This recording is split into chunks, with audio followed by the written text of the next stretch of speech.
What's goody, what's goody, what's goody? It's Keem and I'm back with my other motherfucking tea of the day. Yeah, you already know, like, once I'm away for a while, I like to give content. And here we are. It's giving... It has been... this is season 5, episode 17. Cinco y... uno siete?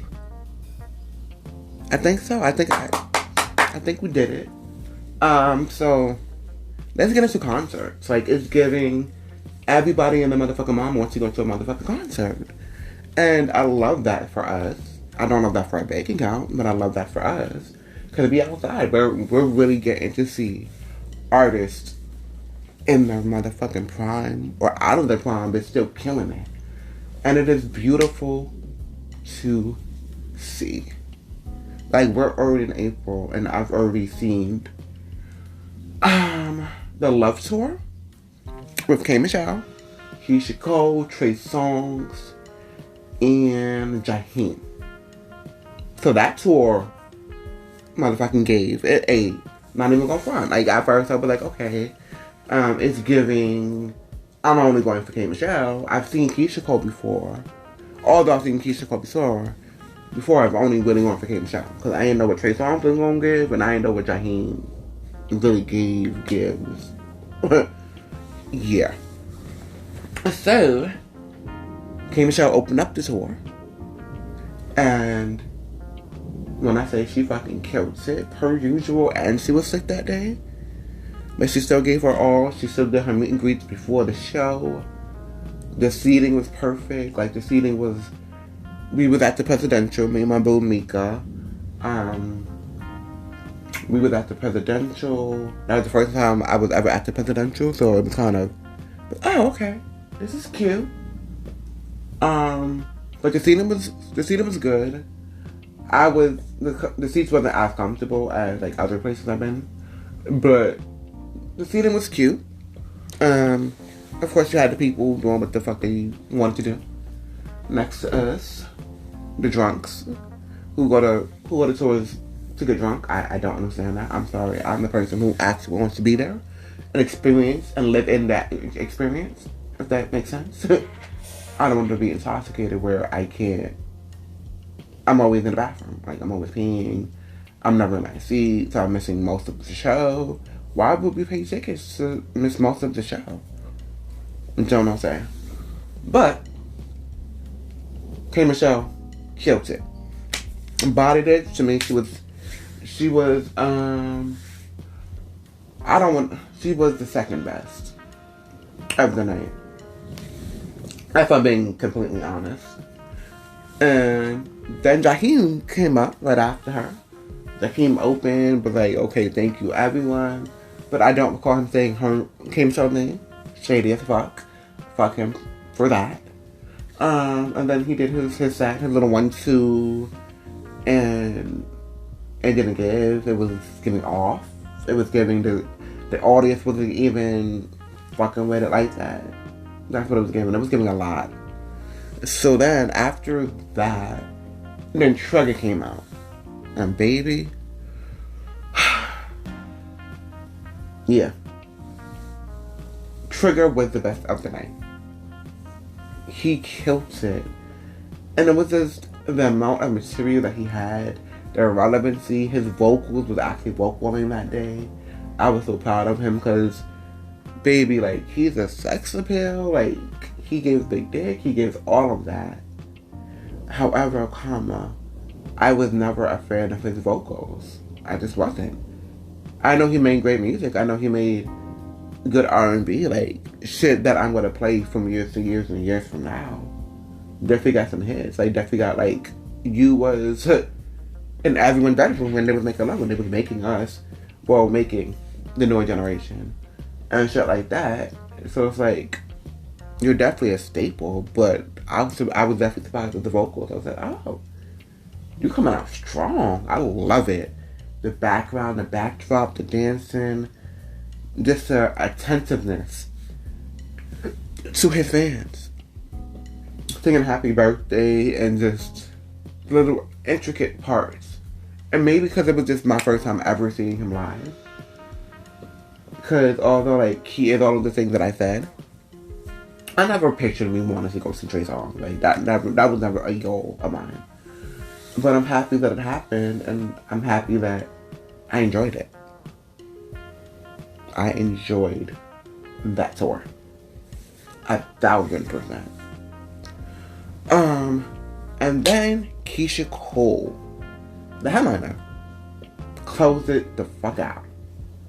When I say close it out, close it the fuck out. And she did her thing. One thing I know Miss Cole wanted us to know, and that her ass got fatter. Her ass is getting thick. The way that fucking leotard shit that she had on, with the fucking black hat, that body was bodying. The vocals was cute. She never fully gave vocals for me either. But it was cute. I felt like her vocals the first time I actually seen her was better. But she gave more energy this one. It was the dance. It was the playing different songs that we may not even know. Like the deep cuts. But of course still playing the staple song that she knows she has to play. Because there's every artist that they know that they have to play these staple songs at any concert. Unfortunately, it may get boring to them. But they know that these are the songs that everyone knows. And then I'm just gonna, add to, this one and that one. One and a two kind of shit. Like, yeah. And then after that, that tour, overall, definitely gave 8 out of 10. For me, that was my first group tour as well. So, it was definitely giving a lot of firsts for me this year. In terms of concerts, absolutely. It was giving a lot of firsts. So, for me, this is my perspective. I would have thought that since everyone is coming back, if they're doing group tours at the end, I would want them to be on stage together and to perform a song that they may have created together, or at least think the crowd together and give a bow, instead of just still feeling like kind of separate, like we just glued these people together, but they should never have went on a tour. But it was successful because of the different demographics and dynamics that they bring collectively to make this tour work. But that's the only thing I was a little pet peeved about, for the most part. And, Jaheim just cut down the 1.5 for me. For that type of tour, absolutely. So, the next tour was Daily. And the opener was J-Wo. He is an artist for artists. He is my boo in my head. He is fine as fuck in my head. His vocals, oh my gosh. He is light-skinned, braided, nice little build, but I've got a little gut on him. It's given Baptist with R&B. And that's why, it really, hit me deep down in my soul. I felt it. I definitely felt it. And I was like, yes. And it definitely made me buy his music. Instantly. I was an instant fan. When he came out. When he opened the show. He definitely did his thing. I was like, yes. As you should. And then the main motherfucking event, Daily. With my baby, Jessie. And that was the time of our life. She really loves Daily. She put me on to him with a few songs that he has one with Joe Scott. He has one with Amara, the girl from Poetry.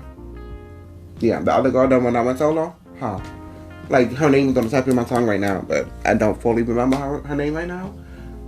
But that song goes to him. He is definitely R&B, but definitely something else in it. I can't fully describe, his genre or, him as a person, but when he got on that motherfucking stage, he did his thing. He killed it. Vocals was vocaling. He played us some new shit, which I was pleased with. He about to put out his album that he hasn't put out an album in a few years. He said, but he needed to live life. He needed to experience some shit, so he had something to talk about. And I completely get that and understand that, because I'm the same way, especially with this podcast. Like, that's why I may be some breaks, because I want to experience some shit.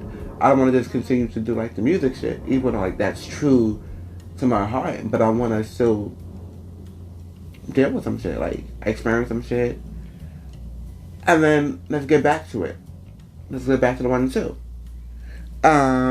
Because I always wanted to be authentic, and I love how authentic Daly is to his brand, to his being, to those vocals, and the drummer was drumming. I said, yep. Always, always, always back. Oh my gosh, and have you ever been to a concert where a person in the audience was like, you're in my motherfucking ear? Like, you're in a concert, they're going to sing. If you wasn't aware of that, you clearly went to the wrong fucking venue. Like, you picked the wrong thing. You picked the wrong activity. Because I'm sorry, in concerts we sing. We're going to sing. We're going to sing before, while they're warming us up. We're going to sing during. We're going to sing after. Our voices are going to be gone. You know, finito. It's going to be gone. Our voices will be gone. And that's what it is. So Daly was a success. I'm going to give that a 7 out of 8. A cute 7. It was definitely intimate. It was definitely gave me a different experience. Different artist, different experience. Then we made it to motherfucking Gag City. The date was March 20. Oh, was it 30th? Yeah, March 30th. And we was at Madison Square motherfucking Garden. And it was me and my baby Jessie again. And we gave pink. I'm sure y'all see me with my pink hair. My pink little, blue tie-dye pants. Blue, pink, yellow theme going on. A pink and black, checkered shirt. And it was giving white. It was giving white loafers. It was giving I was sexy. I was that nigga. Like, I came out to play. I came out to Gag City. Like, if you're not gonna do Gag City right, don't go to Gag motherfucking City. It's that simple. But we had a time. So this was my first Nicki Minaj concert. And you and I both know, like, that is my boo, that is my baby, like, that is my top 3 favorite artists of all time. Like, that, like, she goes in. And I love when she goes in. It's a Sagittarius in us. But this was my first time ever seeing her in concert. And this is my first time ever going to a rap concert. Cause I'm not into rap like that. Like, I'm an R&B nigga. Like, I love R&B. I love pop. I love people, preferably girls, obviously, who knows how to put on a fucking performance. Who knows how to give it to us. With vocals and dancing intertwined. And a lot of people can't do that. A lot of people are pigeonholed themselves to doing one thing, and perfecting that one thing is still doing one thing. And that is okay if that's what you want to do. It is what it is. But we got there at like 7 something. So they started playing some of her music, of course, getting the crowd a little ready. And then we get her. And she comes out the motherfucking stage. First of all, let's detail the stage. So the stage was centered, but it had a nice little catwalk. And it was 2 levels. No, it technically was 3 levels. Because it was 2 different set of stairs that she had to come down. Yep, because she started from the top. There was stairs right there. And then it was like this main little part where she usually like played in. And then she utilized the catwalk. So that first outfit, bomb as fuck. And then you playing Bobby Dangerous. We starting with Bobby Dangerous? Like that's how we felt? Bobby Dangerous. And Dangerous. So 666 angel numbers. Come on. Crowd went fucking wild. We went bananas. Like, I lost my voice that day. 1000%. When I say she gave her all in this tour. She gave her all. I know. You know. Mama's is not a performer like that. Mama's is not gonna dance like that. She will give you a 1-2. And she's gonna perfect that little 1-2 that she gonna give you. She's gonna move. She's gonna twerk. She's gonna dip. She's gonna get on the floor. She's gonna have a little leg action. This is who Nicki fucking Minaj is. If you don't like that, go see the other bitches. Go see them. They're out there. They're out there waiting. Those seats is waiting to be filled. But no. You coming to Mama's show. You coming to the Queen show. So you're gonna get the Queen's reaction. So she brought out 50 Cent, who brought out 2 other people. Don't know who the fuck they are, but she brought out 50 Cent for them to do Beat Remix. 50 gave. Then 50 went to Candy Shop and his hits. Did a little G Unit in there. It was the New York aspect of it. I wish, this is my personal wish, I wish she brought out Foxy. I wish she brought out Foxy. So she could have had that Coco Chanel moment. So she could have really gagged the girls. And really got them mad. But that's just my wishful thinking. 50 was cool. 50 did her thing. I was pleasantly happy with what 50 did. But Gag City, picture this. You know how she did her artwork for the album was based off the train, based off of the New York City train aspect. She brought the train to life in Gag City. She brought that fucking train to life in Gag City. The backdrop was everything. The lights, the pinkness, the theme, just the power of what she holds was everything. And then we get Monica.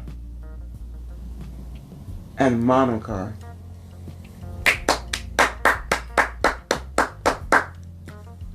I'm not gonna front. At first, I was kind of scared. Even though I love Monica down, like Monica's like one of my R&B girls. Like she's definitely top 5 on my list of R&B girls. Whether you like her or not, whether you like her voice or not, she gives. Vocally, she gave. She gives and she gave. And she will continue to give. Some artists will have days that they don't sound their best. And it is perfectly fine. Not everyone's going to perfect.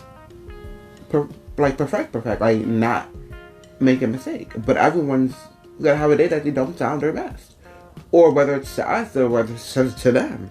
We may be like, oh, she fucking killed it. But she feels like, oh, I ain't really... that's how I sounded? I wasn't giving that day. I don't know. When Monica gave. Monica, I was in a fucking trance. Angel of mine. So come. You. Come on.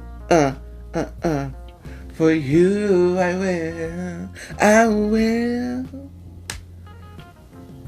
I will cross the ocean for you. I will go and give you the moon. I will bring your family, your faith, anything you need. You should have known better than to think I will leave. You should have known better than to fight me. Matter if you're up, matter if you're down. You gonna be around.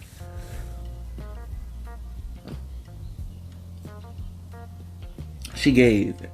It was this kind of pinkish, burgundy-ish little cat suit that she was now. Little leotard that she was doing with the pink fur over it. Giving body. Only thing for her, I wish, on a star, she took the fur off a little bit. Let's get into some things. Let's really be Gag motherfucking City. Gag City 8.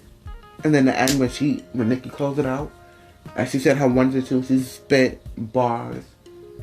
Continues to be fucking successful. These bitches is telling you to fucking twerk and steal from your fucking man. This is what these bitches is doing. Be a thought, be a how. Nikki's always gave genuine love. She always told you to be the best you can be. Be that doctor, be that lawyer, be that artist, be that this, be that. Be whatever you want to be, but be better. Perfect your shit. Get your fucking degree. She's telling you because she was not able to fully get her degree. So that's something that she wishes for y'all. So you can never deny her power. And then end it with Moment for Life and just the crowd.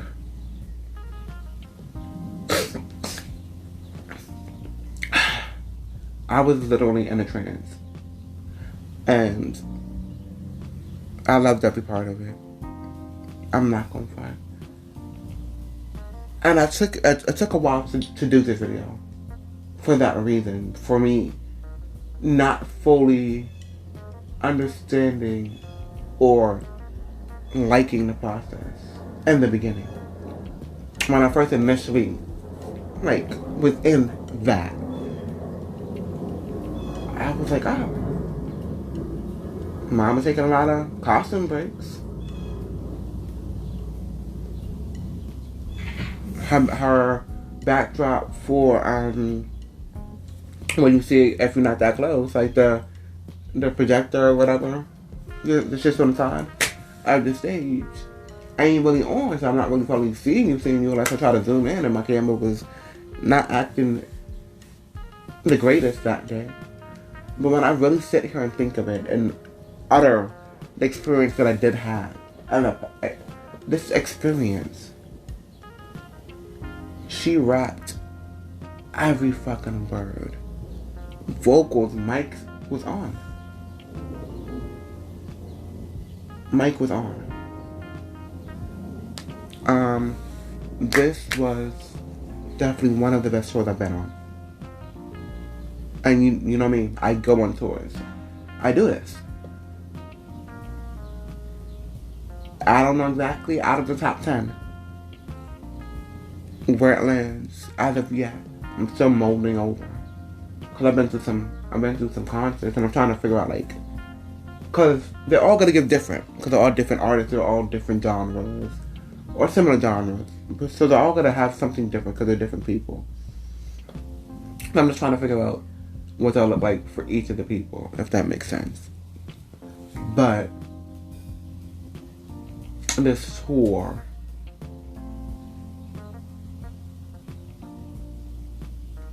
definitely, I'm gonna give it 8 out of 10. 8 out of 10.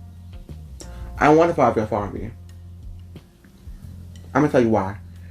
The backdrop, the Megatron projector kind of shit, that you see in the back of her, when you're not that close, that could have been clearer, that could have been better, that could have stayed on, that could have moved so people on the side, on the upper part could see. My seat was decent. I wasn't all the way up. I was a level up from the ground. But it was still hard for me to see because it was still far. That's Maddie. That's Madison Square Garden. And I wish I had Fabio. I wish I had that Fabio moment that New Jersey had. I wish Foxy came out. And not for nothing, I definitely wish I'm sorry, I wish you brought her Ice Spice a little bit. Not that you needed her, but just to do the Barbie, and then y'all could have did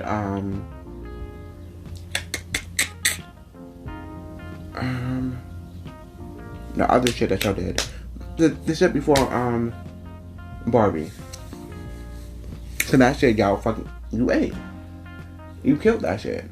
But ultimately, costumes top tier. When I say top tier, like this concert by far is your best concert. You elevated the playing field for these rap girls. You elevated it. You showed the girls how to perfect your craft. You showed the girls to just be yourself.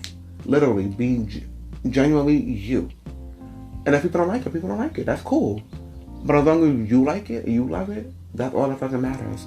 Because you always will have a fan base. You will always give. You're showing the girl to pop out. Well, pop out and do better than me. And Nicki will be okay with that. Because Nicki's already solidified. This is a sold out concert. Every show so far has been sold out. And Madison Square Garden was the show that she revenued the most from. And I was part of that revenue. I was part of that history. I was part of that time, that moment that we shared together. Nicki, I love you. I always will love you. Keep your motherfucking stilettos on these bitches' heads. Because they're not rapping like you. They're not writing like you. They want to emulate you so bad. They want to be you. And I get that. But you can't. They can't. There's only one Nicki Minaj. There will always be just one Nicki Minaj. That's it. That's all. Next concert I am going to that I'm excited for is Mary J. Blige and Jill Scott. That is next month. I'm going with Mika and Jessie. I cannot fucking wait. Then after that, it's definitely going to be that Missy tour. Missy, Ciara, Busta Rhymes. So the only person I think that's going to outdo Nicki for this tour, visually, maybe not hit-wise per se. Nah, I don't know, because that's three different people. Nicki can definitely hold her own, but those are three different giants. But visually, it's going to be out of this world. Like, the title of the fucking concert is Out of This World. So I know that they about to fucking eat it. I have to be there. I have to. It has to happen. And then I'm scared, and I'm low-key afraid, because I know Beyonce is coming back out. I know she is. I know she's going to go on tour either the end of this year or beginning of next year. But I feel like it's going to be in Vegas. I feel like it's going to be on a Spare. It's definitely giving Spare. But I'm not going to get too deep into her, because I thought she's about to get her own episode. So we could really deep dive into this masterpiece that she just gave us. She definitely did. However, let's get back into motherfucking Nicki Minaj. Let's get back into fucking Gag City. So, I love the album, as you already know. I love the interview that she came out of the album with, and I'm still surprised that she still did not give us a video yet. So I feel like she has something cooking, cause I don't know if she's doing a full deluxe or remix album to it. I know she's still working on a documentary because she wants to give us a documentary. And I feel like within the documentary it would make sense for her to give us a visual album, because I know it's going to be a visual album. I know it is. You cannot not give us visuals at all and think that you're not going to give us a visual album. Like, I'm not Boo Boo the Fool. I'm not a nigga to play with. Play with your dick. Do not play with me. But we're going to get a visual album. And I'm excited for that. I literally cannot wait. But I feel like she's going to drop the second album before she goes for the visual album. Because I feel like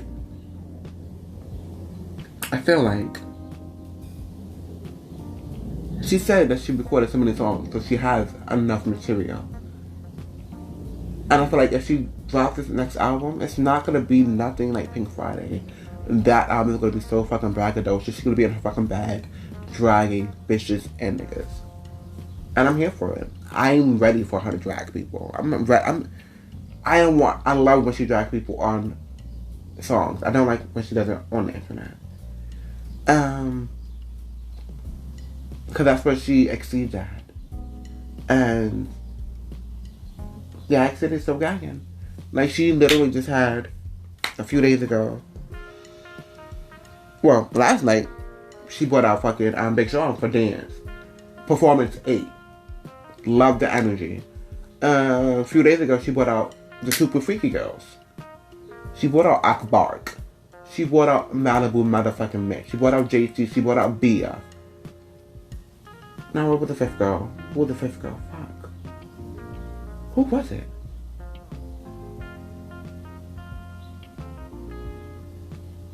The other girl. Because I know it was 6 of them all together. But the other girl. And they motherfucking ate. I love that they was all on the train together. I love that she gave them that shine. And in Philly. Come on.